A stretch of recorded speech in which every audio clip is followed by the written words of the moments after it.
네, 안녕하세요 여러분. 자, 오늘은 열강의 경제적인 침략, 우리가 개화 정책을 펼치고 나서 이제 1910년 나라에 빼앗기고 애국계 목록 이런까지 배웠는데, 그 다음에 이제 이 시기에 열강 세력들, 제국주의 세력들, 특히 일본과 청을 중심으로 한 제국주의 세력들은 우리나라에서 어떻게 경제적 침략, 그러니까 대부분의 많은 정치적 행위들, 그러니까 우리나라를 침략하고 식민지를 삼고, 뭐 우리나라뿐 아니라요, 당시에 많은 제국주의 국가들이 뭐 3세계 아프리카라든지 아시아라든지 아메리카라든지 남아메리카라든지 이런 곳들에 식민지를 만드는 이유는 결국에는 경제적인 이익을 취하기 위함이겠죠. 경제적 이익을 취하기 위해서 식민지도 경영하고 이런 거란 말이에요. 그래서 이제 우리나라도 이제 열강이 당시에 어떻게 미국과 일본과 청을 중심으로 어떠한 경제적 침략을 당했는지 살펴보도록 하겠습니다. 자, 표를 이렇게 쭉 먼저 만들어 놨습니다. 1876년 강화도 조약을 통해서 우리가 개항을 했죠. 일본에게 개항을 했고요. 강화도 조약의 정확한 명칭은 조일수호 조규. 조일수호 조규고요. 그리고 이제 부속 조약도 있고 또 조일무역 규칙 이런 것들도 같이 1876년에 맺어지게 됩니다.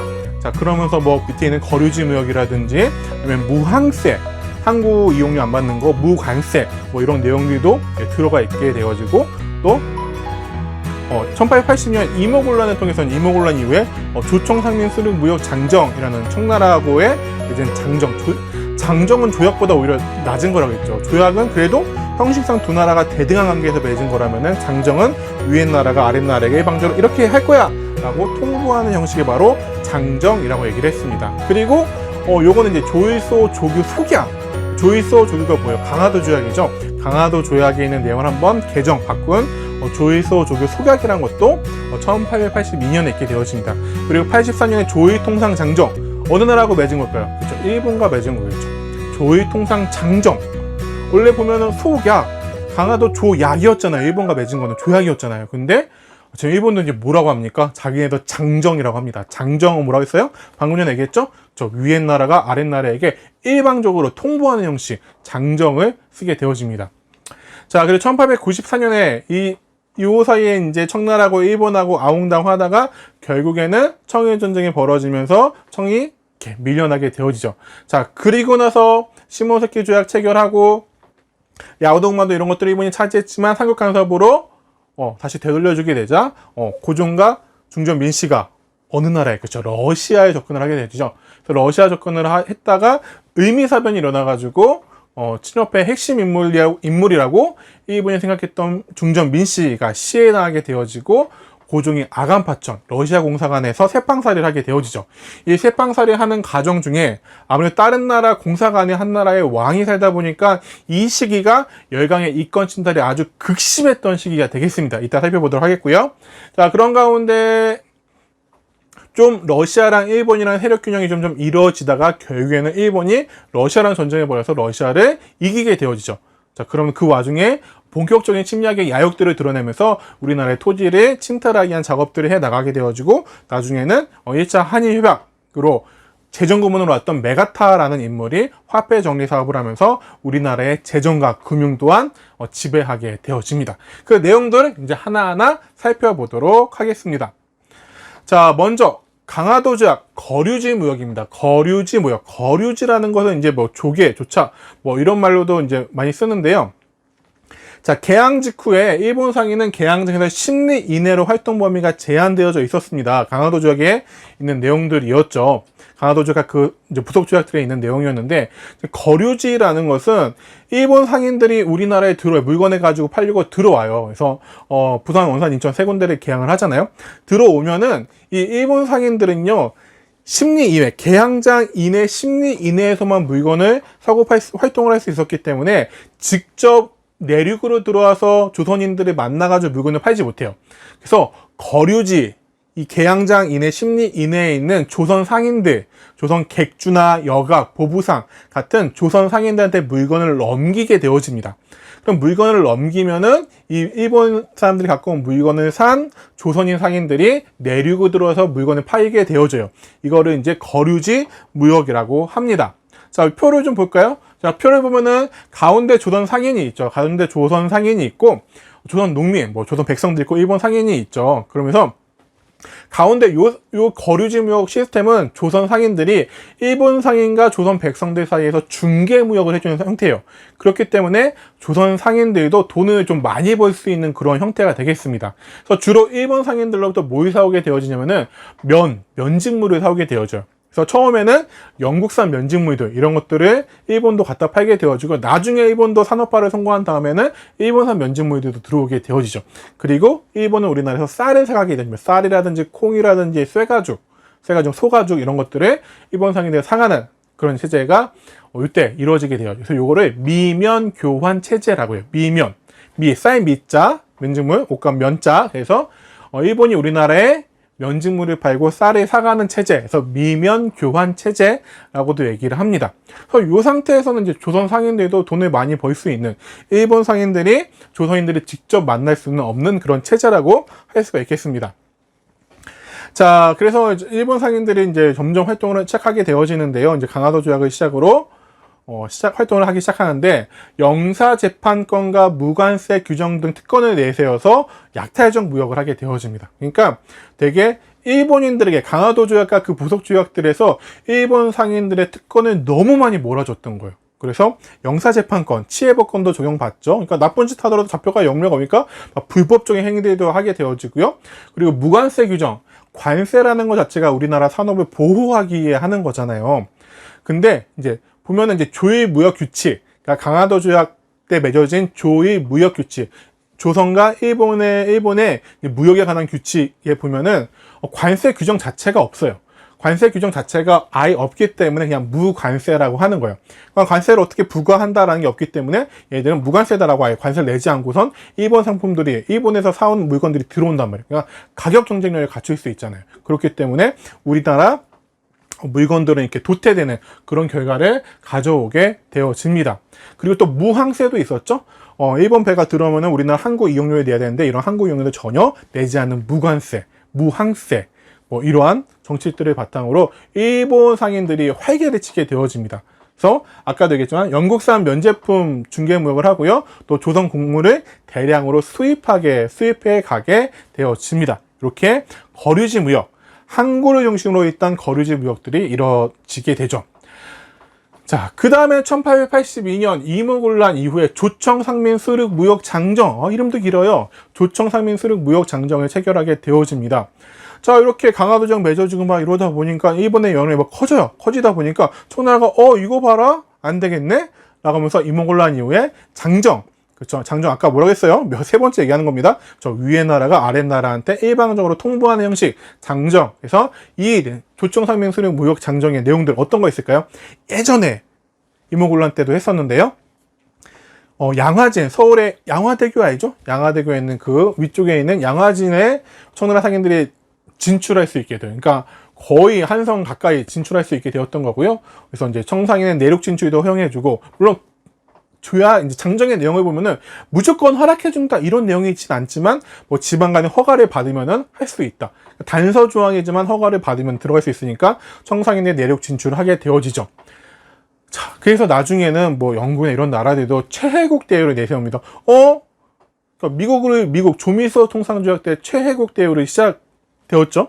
그 이후에 맺어지는 영국 이런 나라들도 최혜국 대우를 계속 다 적용을 받습니다. 그러니까 한 나라가 들어가면 우리도 그 대우 해줘야지 라고 하면서 다른 외국 상인들에게 적용되어지고요. 그래서 다른 나라 외국 상인들도, 청나라 말고 다른 외국 상인들도 우리나라 들어오게 되어져. 특히나 이제 영국과 맺은 조약의 그런 내용들, 내지 통상과 관련된 내용들이 확실히 들어가 있었거든요. 그래서 그 이후에 다른 나라도 계속 내지로 들어오게 되어집니다. 내지로 들어오니까 이제 무슨 문제가 생길까요? 그렇죠? 내부에 있는 조선인들 유통망. 그래도 거류지 무역일 때는 조선 객주라든지 여각, 보부상들이 항구에서 물건을 갖다가 조선인들이 내륙으로 들어왔지만 이제 외국 상인들이 직접 들어오게 되어진단 말이에요. 그래서 당시의 사료들이나 기록들을 보면은 안성장, 수성자 이런 데에 청나라 상인들이 엄청 와가지고 물건을 팔아서 조선 상인들은 굶어 죽고 있다. 이런 내용들이 있습니다. 자, 또 조일소 조교 속약. 조일소 조교, 강화도 조약을 다시 한번 이제 약간 개정한 건데요. 이것도 이제 1882년에 있었어요. 그래서 간행 이정 확대, 간행 이정. 그래서 우리는 옛날에 1리, 2리, 10리, 100리, 리 단위를 썼잖아요. 그래서 일본인들이 머물 수 있는 것은 한국 개항장 반경 10리였죠. 10리를 좀 더 넓히자라는 거예요. 그래서 지금은 이 조이소 조교 소각에서는 10리를 50리를 넓히고, 그리고 2년 뒤에는 100리로 넓히자라고 얘기를 합니다.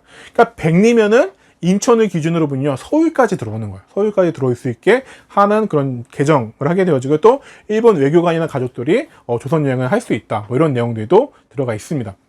자, 그다음에 1883년에 조일통상 장정, 이제 일본도 조약이니 규칙 이런 게 아니라 장정이라는 말을 표현을 쓰고 있습니다. 우리나라가 점점 약간 동네 북이 되어가고 있죠.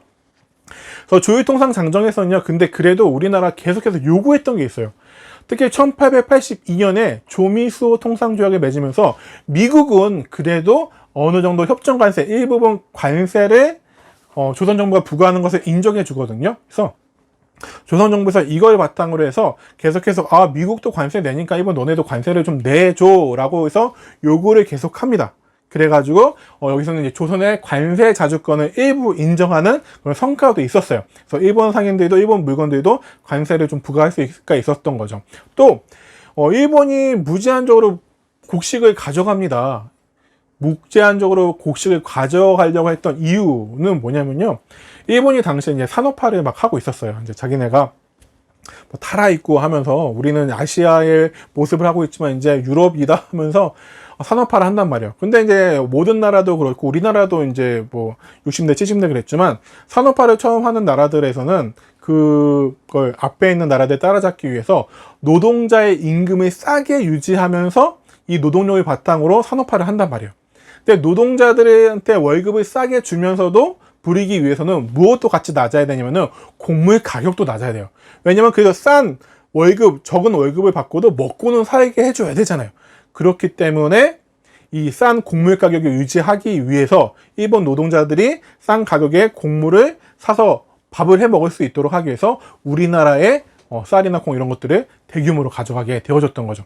그래서 너무 무제한 유출되기 때문에 우리나라가 당시에 막 우리나라 생산량도 뭐 넘쳐나가지고 수출했던 것이 아니기 때문에 우리나라 내부에서 식량 부족 문제가 발생한단 말이에요.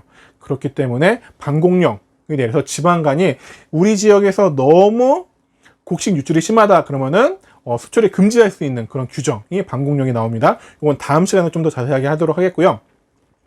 자, 그렇게 이제 두 가지를 요구해서 들어주는데 뭐 그냥 들어주진 않아요. 그래서 조선 정부가 요구했던 관세 자주권, 그 관세에 대한 내용과 반공령을 들어주는 대신 일본도 요때 뭘 가져가냐면은 최혜국 대우라는 걸 가져갑니다. 최혜국 대우를 이제 일본도 받게 되어지면서요, 청사인과 일본 사인 간의 점점 상권 경쟁은 더욱더 치열해지게 되어지고요. 또 허가받으면 내륙 진출도 가능해지게 되었죠. 자, 그러다 보니까 이렇게 청나라 상인, 일본 상인들이 내륙으로 막 진출하다 보니까 객주, 여갑, 보부상 같은 조선 상인들은 결국 몰락하게 되어집니다. 자, 그 가운데 이제 청일전쟁이 일어나고요. 이제 청나라는 약간 나가리 됐습니다. 그런 가운데 아까도 얘기했지만 청나라가 랴오동반도를 일본한테 빼앗기기로 했던, 이제 주기로 했던 시모노세키 조약이 있었죠. 근데 러시아, 프랑스, 독일이 안 돼라고 해서 삼국 간섭을 하게 되어지고 랴오동반도를 다시 청나라에 반환하게 되어져요. 자, 그러자 고종과 중전 민씨는 러시아한테 붙으면 되겠다라고 러시아 접근을 하다가 결국에는 중전 민씨가 일본에 보낸 깡패 낭인들에 의해서 살해당하는 을미사변이 일어나죠. 자, 그런 가운데 두려움에 떨던 고종, 자기를 지켜주던 아내도 아버지도 다 없는 그런 상황에서 결국에는 러시아 공사관으로 몰래 새벽에 국류의 가마를 타고 도망가게 되어지죠. 그래서 1년 가까이 아간파천 러시아 공사관에 고종이 머물게 되어집니다. 이 기간이 열강들, 일본뿐 아니라 뭐 미국, 영국, 독일 뭐 이런 열강들이 우리나라에서 이권을 가장 많이 빼앗아가는 그런 시기예요. 그럴 수밖에 없겠죠. 우리나라의 한 나라의 왕이 다른 러시아의 외교관이 머무는 공사관에 머물고 있으니까 러시아만 생각해도 우리가 고종을 보호해주는, 고종 임금한테 우리가 보호해주는 대가로 뭐 해주면 안 될까요? 뭐 해주면 안 될까요? 러시아의 보호를 받는 고종의 입장에서는 러시아 요구를 안 들어주기가 어렵겠죠. 뭐 그런 상황에서 열강의 이권집들이 상당히 심해지는 시기가 바로 이때가 되겠습니다. 그래서 제국주의 열강의 이권 침탈 내용을 좀 보면요. 자, 이권 침탈, 아간파천 이후 제국 대열을 내세워 각국의 이권 침탈은 점점 심해되어지고요. 그래서 광산 채굴권, 산림 체벌권, 철도 부설권, 광산은 그죠, 금강이나 은광, 석탄 이런 것들, 산림, 압록강 유역에는 개마건 요때에는 많은 나무 벌목해서 가져가게 되어지고, 철도 부설권. 이 철도는요, 지금은 되게 편리한 교통수단이지만 어쨌든 이때는 제국주의의 침략의 통로로 이용되어지는 것이 바로 이 철도입니다. 그래서 철도 부설권 보면요, 철도 열강대 식민지 지배의 주요 수단이에요. 그래서 일본은 철도 부설권은 되게 집중합니다. 우리나라에서 경인선, 경부선, 경의선 다 결국은 일본이 가져가요. 자, 모든 걸 처음부터 일본이 가져오고 있었던 건 아닌데 뭐 다른 나라들로부터 계속 사들여 가지고 결국에는 일본이 철도 부설권에 집중하게 되어지고요. 그래서 이 철도를 이용해서 우리나라의 물자를 수탈해 가는데 또는 러일 전쟁이나 이럴 때 군병력 이동에 이용을 하게 되어집니다. 그래서 러일 전쟁 같은 경우는요, 철도를 많이 이용하기 때문에 다른 러일 전쟁의 별명이 있어요. 철도 전쟁이란 그런 별명도 가지고 있다고 합니다. 자, 지도를 볼까요? 지도를 보면요, 맨 위에 금강채굴, 러시아 있고요, 강산채굴 또 러시아도 있고요, 광산채굴 미강. 가운데 보면은 여기 운산에 금강채굴 있죠? 운산은 이제 여기 있는 운산이라는 지역에 있는 금강을 미국인이 가져갔단 말이에요. 그래서 여기서 여러분 다 알 거예요. 유래된 말이 있어요. 노다지. 어르신들, 할아버지 할머니가 무엇인가 물건이 많다라는 뜻에서 노다지라고 하죠. 그래서 이게 어떻게 해서 시작됐다고요? 그쵸? 노터치. 이게 신식 기계들을 가져와가지고 미국인들이 막 금강을 채굴 한단 말이에요. 조선인이 노동자들도 쓰고 해가지고. 그러다 보니까 이게 금과 근이 막 많이 나오는 거예요. 아무튼 신식 기계들이 가져와서 하니까.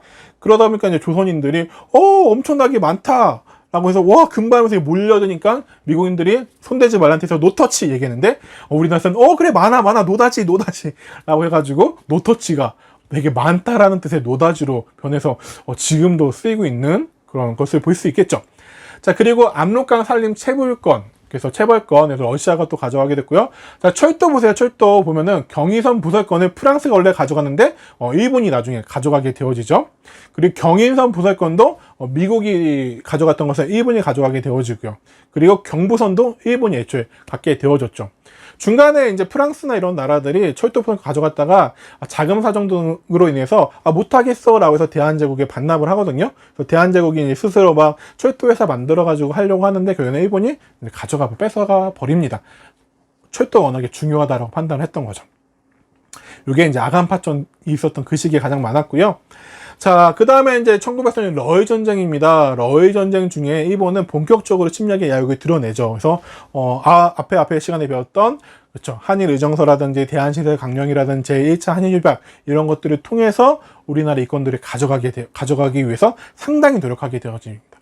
그래서 러일 전쟁 중에 한일 의정서를 체결해서 군용지를 점령하고 철도 부서의 명목으로 대한제국이 가지고 있던 황실 소유의 땅들을 무단으로 가져가듯이 민간 소유의 땅들도 약탈해가는, 그래서 땅을 엄청나게 많이 차지하게 되어져요.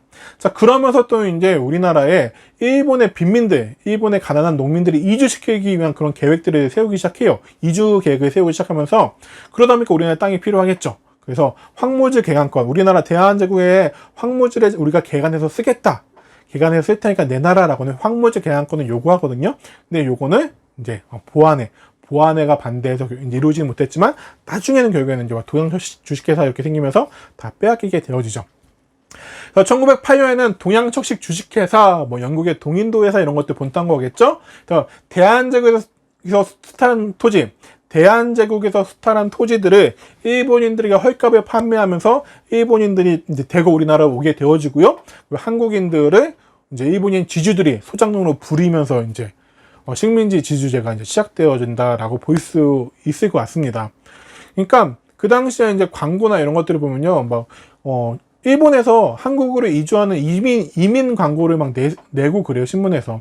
그래서 일본에서 이민 광고를 내는데, 그 당시에는 이제 한국으로도 오지만 북해도, 홋카이도 위쪽으로도 막 이민 가고 이제 이주해 가고 그러는데, 그런 곳은 땅이 촉박하지만, 조선의 땅은 이미 기름지고 생산력이 풍부한 것이 입증된 땅이다. 그러니까 기회의 땅, 조선으로 이주해 가라. 동양척식 주식회사에서 싼 가격에 이렇게 좋은 양질의 땅을 주겠다. 뭐 이런 광고들도 일본 신문에 당시에 실려 있던 것을 볼 수가 있습니다. 자, 그 다음에는 이제 화폐 정리 사업입니다. 화폐 정리 사업. 제 1차 한일 협약으로 외교 고문으로는 스티븐슨이었고 재정 고문으로는 메가타가 왔죠. 이 메가타가 화폐 정리 사업을 실시하게 되어집니다. 그래서 재정 정리 사업과 함께 화폐 정리 사업을 실시하는데요. 화폐 정리 사업 내용 좀 보도록 할까요? 자, 일본 제1은행권을 법화로 지정. 법화는 국가가 법에 의해서 발행한 화폐, 그러니까 국가 공식 화폐, 국가에서 발행한 화폐라는 뜻이에요. 그래서 우리나라 돈, 원래 그 당시였던 백동화가 아니라 일본 제1은행권을 국가 지정 화폐로 쓴다라는 거예요. 그리고 일본의 제1은행 경성지점을 대한제국 국고 출납 업무, 그러니까 지금으로 치면 한국은행처럼 조선의 대한제국의 중앙은행으로 일본은행 경성지점을 중앙은행으로 지정을 했던 거예요. 그러니까 이제 우리나라 금융권을 장악하기 위한 시도라고 볼 수 있겠죠. 자, 그러면서 이제 상평통보와 백동화 이런 거를 일본의 제1은행권으로 바꿔라 라고 얘기를 합니다. 바꾸는데, 자, 어떻게 바꾸게 되냐면은, 백동화를 가치를 평가져라. 그 당시에 사용되어지던 그런 화폐 가격보다 낮게 쳐줘요. 낮게 쳐주거나 아예 바꿔주질 않았어요. 자, 어떤 내용이냐 보면요. 자, 그 백동화를요, 3단계로 나눴어요. 갑, 을, 병. 그래도 백동화의 상태가 좋아. 그러면 갑. 조금 찌그러지고 막 이랬어. 그러면은 을.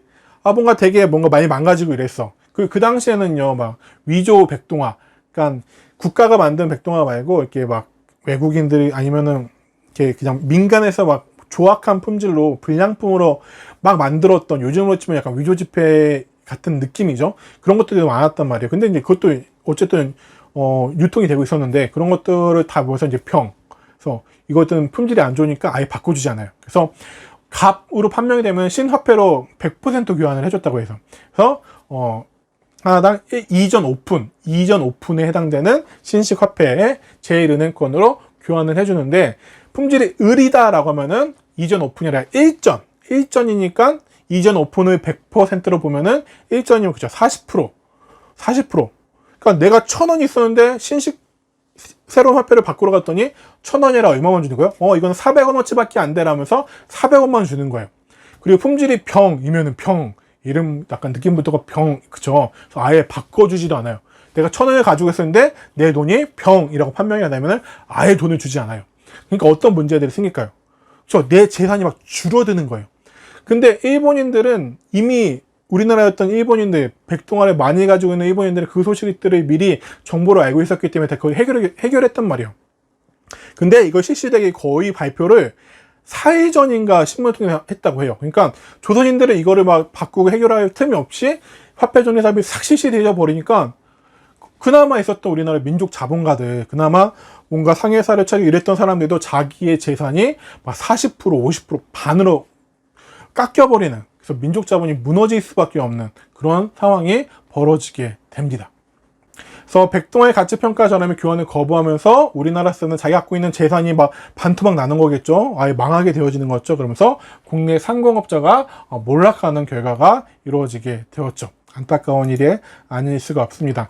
자, 그 다음에는 이제 재정 장악. 자, 일본으로부터 차관 도입. 차관은 국가와 국가 간의 돈을 꿔주는 걸 차관이라고 하죠.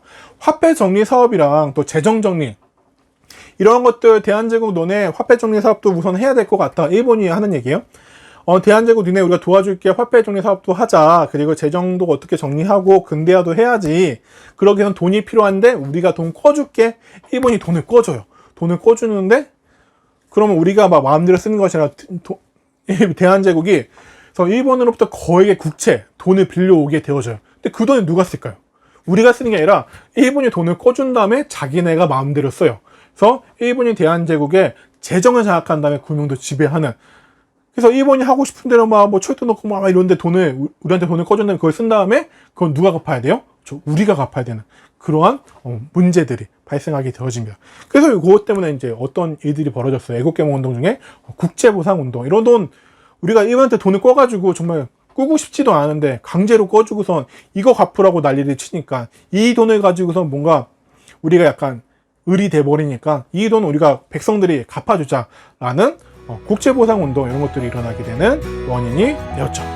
자, 이렇게 열강의 경제적 침략의 내용들 보았고요. 근데 또 우리가 그렇게 또 호락호락 막 그냥 시키면 대로 당하는 대로 당하진 않았어요.